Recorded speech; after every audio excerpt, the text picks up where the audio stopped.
Hey, what's up? Serpentine here, taking a look at the indie adventure game The Great Whale Road, currently being developed by Sunburned games, this being their very first title. The Great Whale Road has you taking over a small Danish clan after its previous leader and much of your clan's forces were lost to battle. You'll have to rebuild, explore, and seek out revenge against those responsible for your clan's loss. Starting out, you'll be introduced to your clan's settlement at the edge of the shore. As the new leader, you'll need to assert some direction to your people with what they produce, train, and study from a list of things, including food, sellable goods, military training, and more. You only have 10 labor points to spread out across these different options, so you do have to pick a couple to focus on. Food is obviously one of the labors that you'll want to make sure you have a surplus of, so you don't return after exploring to a dead clan. But the other options really comes down to what you expect to run into while out on the water. The quests in the game run fairly linearly and gives you some sort of idea what you'll be confronting in the near future, whether that be a large fight or dealing with a not so hospitable town.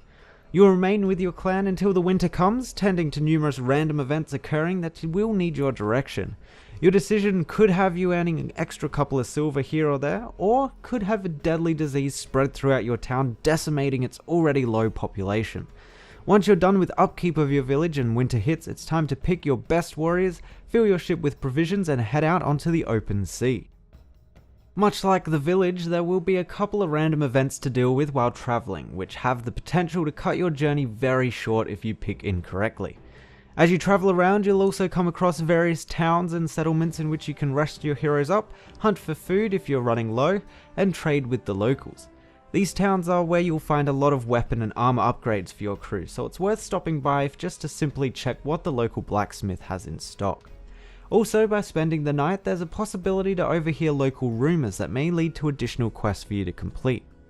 Once you arrive at your destination, the story will take place, which admittedly can get a little wordy sometimes with paragraphs of text to read through, before you can make an informed decision as to what to do about the situation.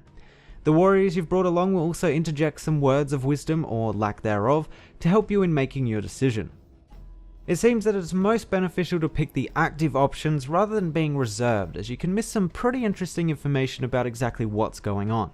However, it can also have you facing off an extremely powerful foe in combat. The combat is turn-based, with the objective being to defeat the enemy's captain or leader.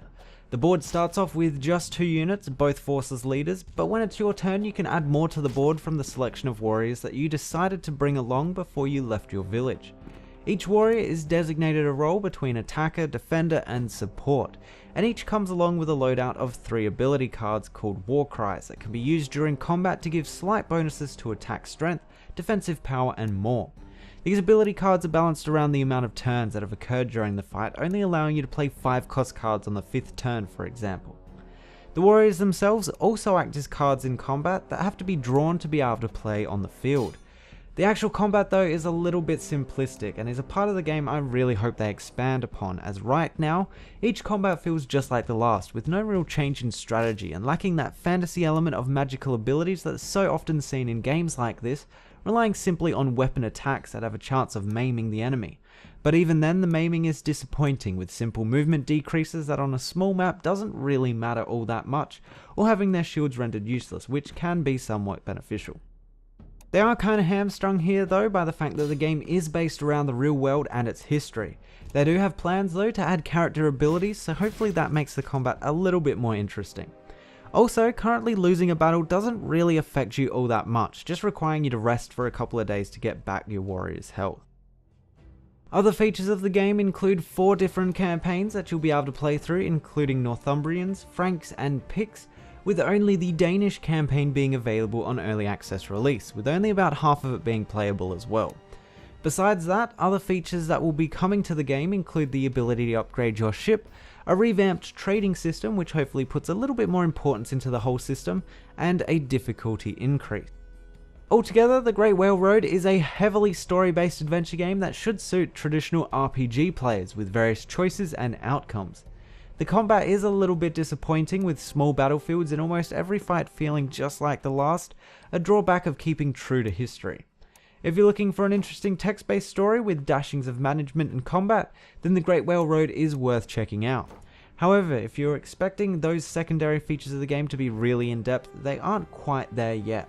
I'd also suggest perhaps waiting until at least the Danish campaign is completed, as it's currently a pretty short experience with very little replayability. Anyway, that's been my player preview of the Great Whale Road. The game will be releasing onto Steam's Early Access on the 28th of July. If you want to find out more about the game, check out the links below. Thanks for watching, and I'll see you guys next time.